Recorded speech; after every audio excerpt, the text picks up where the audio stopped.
और चलिए अब सीधा नैनीताल चलते हैं, जहां मुख्यमंत्री पुष्कर सिंह धामी क्या कुछ कह रहे हैं, सुनवाते हैं। इस क्षेत्र में भी अभी मैं देख रहा हूं कई सारे रिजॉर्ट बन रहे हैं, होम स्टे यहां पर संचालित हो रहे हैं, जिनके माध्यम से स्थानीय लोगों को रोजगार और स्वरोजगार के अवसर पैदा हो रहे हैं। और इन्हीं सब हमारे प्रयासों का आज परिणाम है। आपने देखा होगा कभी आपदा की चुनौती, कभी अन्य प्रकार की चुनौतियां, हमारे सामने अनेक चुनौतियां खड़ी रहती हैं, लेकिन उसके बावजूद भी आज विभिन्न क्षेत्रों में हमारा राज्य नए नए कीर्तिमान स्थापित कर रहा है।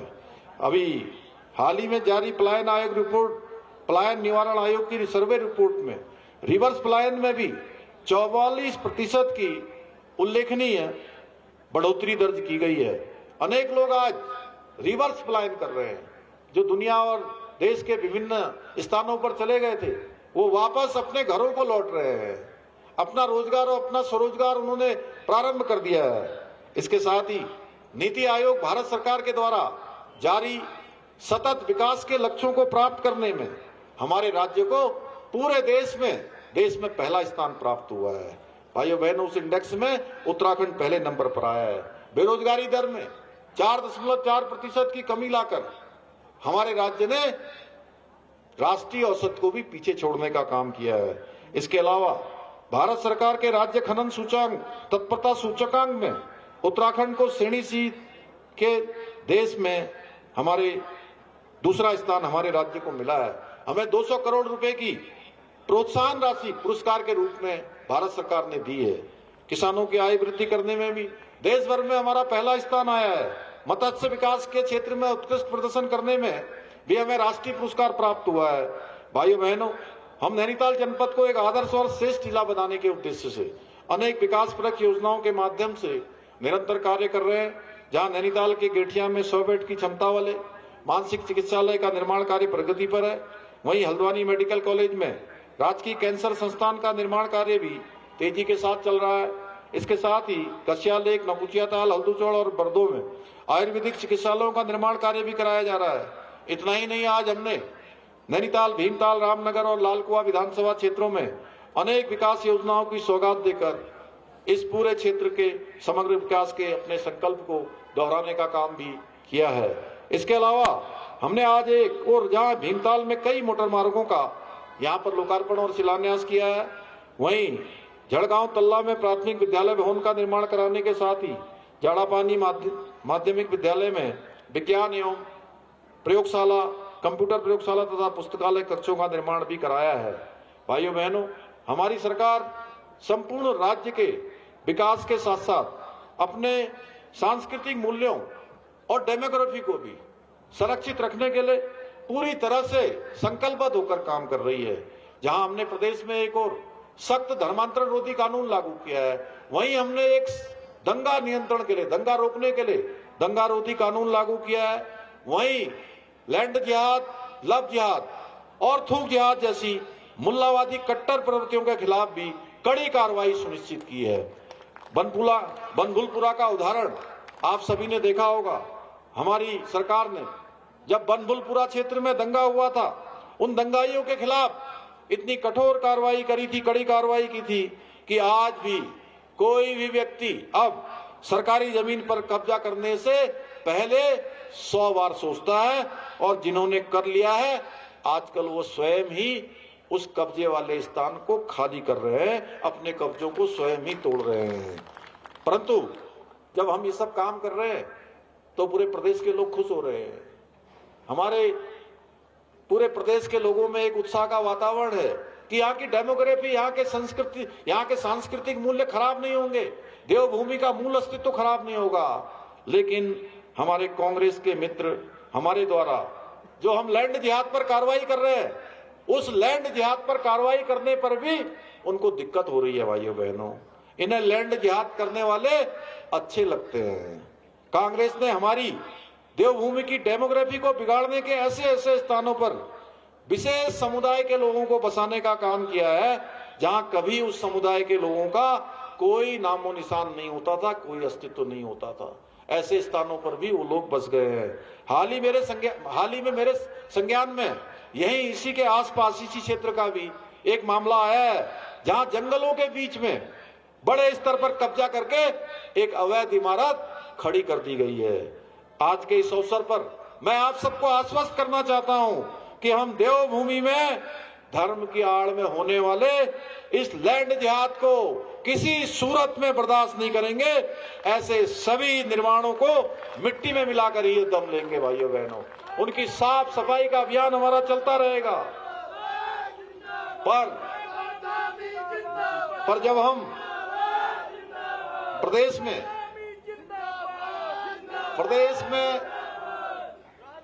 में ऐसे स्थानों पर हुए अनेक अवैध अतिक्रमणों को हटाते हैं, जहां पर हरा कपड़ा, पीला कपड़ा, नीला कपड़ा डालकर हमारी सरकारी भूमि पर अवैध कब्जा करने वालों के, अतिक्रमण करने वालों के खिलाफ कार्रवाई करते हैं, तो इससे कांग्रेस के लोगों को बड़ी परेशानी होती है। वो मानते हैं कि देवभूमि पर चादर बिछाकर कब्जा करने वालों का उतना ही अधिकार है जितना आप लोगों का है भाइयों बहनों। क्या उनका उतना अधिकार हो सकता है क्या? आप ही बताइए, ऐसे कब्जा करने वालों को देवभूमि में अस्तित्व रहना चाहिए क्या? क्या हमें इनके खिलाफ कार्रवाई बंद कर देनी चाहिए? अरे जोर से बोलिए, कार्रवाई करनी चाहिए कि नहीं करनी चाहिए?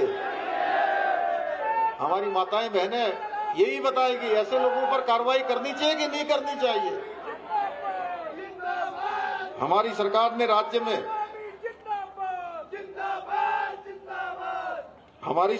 राज्य में हो रहे ये सुनियोजित लैंड जिहाद पर सख्त कार्रवाई करते हुए अभी तक 10,000 एकड़ से अधिक जमीन इन लैंड जिहादों से मुक्त कराने का काम अभी तक हमने कर दिया है। लेकिन कांग्रेस की आंखों पर वोट बैंक की पट्टी चढ़ी है। उसके चक्कर में उनको कहीं लैंड जिहाद नजर नहीं आता है।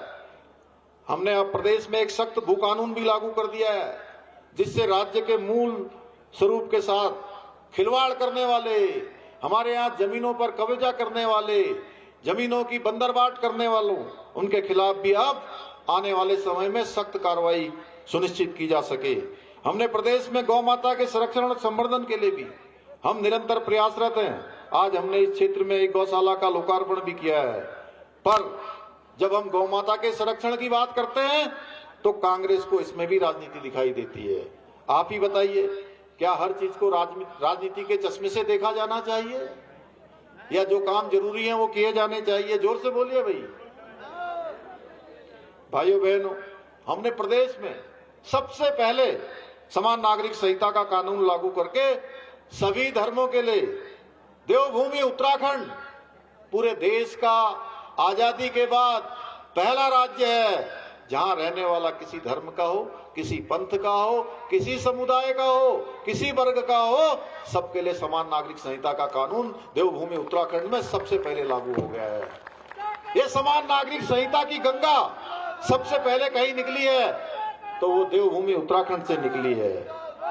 जब हम यूसीसी को जब हमने लागू किया तो पूरे देश के अंदर जो राष्ट्रवादी सोच के लोग थे, उन्होंने हमारी इस ऐतिहासिक निर्णय को खूब सराहने का काम किया, खूब हमारी पीठ थपथपाने का काम किया। लेकिन कांग्रेस को समान नागरिक संहिता उत्तराखंड में लागू होने से भी तकलीफ है। उन्हें लगता है कि इससे एक समुदाय विशेष के अधिकार छीने जा रहे हैं। परंतु आप बताइए, क्या हम अपने उत्तराखंड की माताओं को, बहनों को, महिलाओं को, उनके उत्पीड़न को बर्दाश्त कर सकते हैं क्या? क्या किसी को धर्म के आधार पर कानून के साथ खिलवाड़ करने की खुली छूट दे सकते हैं? लेकिन कांग्रेस अपनी वोट बैंक की राजनीति के चक्कर में सच्चाई का सामना नहीं करना चाहती है। भाइयों बहनों, हमने उत्तराखंड में पनप रही विभाजनकारी मानसिकता पर अंकुश लगाने के लिए राज्य में एक नया कानून लागू करके अब मदरसा बोर्ड को समाप्त करने का निर्णय लिया है। अगले वर्ष से 1 जुलाई 2026 से राज्य के अंदर वो सारे मदरसे बंद हो जाएंगे जिसमें राज्य के शिक्षा बोर्ड के द्वारा निर्धारित पाठ्यक्रम नहीं पढ़ाया जाएगा। भाइयों बहनों, हम देवभूमि में जिहादी मानसिकता को पनपाने वाले अलगाववादी केंद्र नहीं बल्कि ज्ञान और संस्कार के मंदिर स्थापित करना चाहते हैं। जब हम अल्पसंख्यक स्कूलों में भी गुरुवाणी गूंजेगी, इसमें भी कांग्रेस के मित्रों को परेशानी हो रही है। हमने राज्य में बच्चों को गुमराह करने वाले 200 से 50 से भी अधिक मदरसों पर ताला लगाने का कार्य भी किया है। इसमें भी कांग्रेस को परेशानी है। जब हम सनातन धर्म को बदनाम करने का षड्यंत्र करने वालों के विरुद्ध सख्ती से कार्रवाई करते हैं तो कांग्रेस का पेट क्यों दुखता है? भाइयों बहनों, ये मेरा प्रश्न है कि जब भी हम जो है ऐसे छद्म वेशधारियों को ऑपरेशन कालनेमी चलाकर जेल की सलाखों के पीछे पहुंचाते हैं, धर्म की आड़ में जो बाधा बनते हैं, धार्मिक भावनाओं को आहत करने का काम करते हैं, भाइयों बहनों, आपको जानकर हैरानी होगी कि ऐसे भी कई घुसपैठिए हैं जो नाम और वेश बदलकर देवभूमि उत्तराखंड की पवित्रता और सनातन परंपराओं को कलंकित करने का काम कर रहे हैं। और जब ऑपरेशन कालनेमी के माध्यम से ऐसे पाखंडी और विधर्मियों को उनके खिलाफ कार्रवाई हो रही है तो इसमें भी कांग्रेस के लोगों को समस्या होती है। लेकिन मैं स्पष्ट कर देना चाहता हूं कि हम ऐसे घुसपैठियों को देवभूमि उत्तराखंड से निकालकर वहीं पहुंचा देंगे जहां से वो आए हैं, उनको वहीं वापस भेज देंगे। भाइयों बहनों, हमारे द्वारा लिए गए इन निर्णयों के कारण आज देश भर में मानव अधिकारों के नाम पर सनातन धर्म को बदनाम करने वाले एकजुट भी हो रहे हैं। जहां आप लोगों को अच्छा लग रहा है कि ये कार्रवाई हो रही है, राष्ट्रवादियों को अच्छा लग रहा है, सनातन वालों को अच्छा लग रहा है, जो लोग समाज की बात करते हैं, राष्ट्र की बात करते हैं, उन सभी को अच्छा लग रहा है और कुछ लोगों को खराब लग रहा है। जब उनको खराब लग रहा है तो क्या कर रहे हैं? षड्यंत्र कर रहे हैं, झूठे नैरेटिव बनाने का काम कर रहे हैं और कांग्रेस के साथ मिलकर ये अर्बन नक्सल गैंग हमारी सरकार के खिलाफ भी षड्यंत्र करने में जुटे हुए हैं। आज के इस अवसर पर मैं आप सबसे आह्वान करता हूं कि आप लोग देवभूमि की संस्कृति के संरक्षक हैं, इसलिए अपने अपने स्तर पर इस प्रकार की मानसिकता का करारा जवाब दें और स्पष्ट कर दें कि देवभूमि में इनकी साजिश किसी कीमत पर बर्दाश्त नहीं की जाएगी। भाइयों बहनों, हमारी सरकार ने भर्ती प्रक्रियाओं को पारदर्शी बनाने और नकल माफियाओं पर अंकुश लगाने के लिए भी देश का सबसे सख्त नकल विरोधी कानून लागू किया।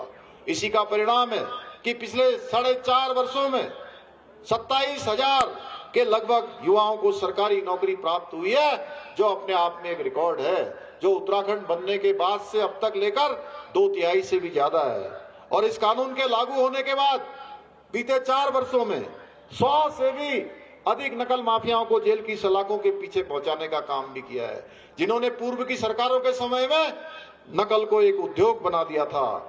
भाइयों बहनों, हमारी सरकार भ्रष्टाचार को जड़ से समाप्त करने के लिए भी जीरो टॉलरेंस की नीति के साथ कार्य कर रही है। हमने प्रदेश में पहली बार आईएएस, पीसीएस, आईएफएस स्तर के अधिकारियों सहित पिछले 3 वर्षों में भ्रष्टाचार में लिप्त 200 से भी अधिक लोगों के खिलाफ कठोर कार्रवाई की है। इन सभी कार्यों के बारे में आप सभी अन्य लोगों को भी बताएं और राष्ट्रवादी शक्तियों को जिससे मजबूती मिले। भाइयों बहनों, आज के अवसर पर बहुत सारे काम हमारे यहाँ के लोकप्रिय विधायक जो लगातार आपके क्षेत्र के लिए संघर्ष करते रहते हैं, उन्होंने बहुत सारा यहाँ विस्तार से बताया है। बहुत सारे उनके पास एप्लीकेशन है, बहुत सारे अलग अलग क्षेत्रों के विज्ञापन आए हुए हैं, बहुत सारी मांगे उन्होंने रखी हैं। मैं उन सभी को अपने साथ लेकर जा रहा हूं और कुछ महत्वपूर्ण घोषणाएं भी आपके समक्ष में यहाँ करना चाहता हूं कि भीमताल क्षेत्र के भीड़ापानी, नाय, डालवनिया, देवनगर, सिलोटी में मिनी स्टेडियमों का निर्माण किया जाएगा। ओखलखांडा के करायल बैंड से टकुराबंद चौकी तक बनी रोड का डामरीकरण किया जाएगा। भीमताल नगर में बाईपास रोड में नहर कवरिंग का कार्य पूरा हो चुका है। हम जल्दी जो काम अधूरा रह गया है उसको भी जल्दी ही पूरा कराएंगे। भीमताल में लंबित पार्किंग का निर्माण भी जल्दी ही किया जाएगा। भीमताल में नया रोडवेज बस स्टेशन खोला जाएगा, जिसका शानदार मास्टर प्लान बनाकर उसको विधिवत रूप से धरातल पर उतारा जाएगा। भीमताल नगर में अग्निशमन केंद्र भी खोला जाएगा। भीमताल के नौकुचिया ताल से खड़की खरोला मोटर मार्ग के मिलान का कार्य किया जाएगा। धारी ब्लॉक के कसिया लेक से काफली पदी कनाला रोड के डामरीकरण का कार्य कराया जाएगा। बड़ौन से सिमलिया सान्नी मोटर मार्ग मिलान का कार्य भी किया जाएगा। इसके अतिरिक्त सभी का परीक्षण कराया जाएगा और उनको निकट के सभी कार्यक्रमों में सम्मिलित किया जाएगा। मुझे पूरा विश्वास है कि ये सभी कार्य भीमताल विधानसभा क्षेत्र के समग्र विकास के लिए महत्वपूर्ण सिद्ध होंगे और यहाँ के निवासियों को जीवन स्तर को बेहतर बनाने में योगदान देंगे। इसके साथ साथ सुंदरखाल क्षेत्र में भी ये मिनी स्टेडियम में इसको भी सम्मिलित किया जाएगा। भाइयों बहनों, इस प्रकार हमारी सरकार देवभूमि उत्तराखंड को देश का सर्वश्रेष्ठ राज्य बनाने का हमारा जो विकल्प रहित संकल्प है उसको पूरा करने के लिए निरंतर प्रयास कर रही है। मुझे पूरा विश्वास है कि हमारे इस संकल्प को साकार करने में भीमताल के मेरे सभी परिवारजन इसी प्रकार हमारी सरकार के साथ कंधे से कंधा मिलाकर अपना आशीर्वाद देते रहेंगे, अपना समर्थन देते रहेंगे, अपना योगदान देते रहेंगे। इसी विश्वास के साथ आप सभी का पुनः एक बार दिल से आभार व्यक्त करते हुए मैं अपनी बात को समाप्त करता हूं। धन्यवाद।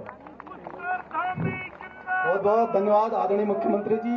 आज विभिन्न विकास योजनाओं की आपके मोबाइल पर तुरंत आएगी ब्रेकिंग न्यूज। स्क्रीन पर सबसे पहले दिखेगी बड़ी खबर। देश दुनिया की हर खबर एक जगह। अब आपके मोबाइल पर तुरंत फटाफट इंस्टॉल कीजिए न्यूज नेशन ऐप और रखिए खुद को अपडेट।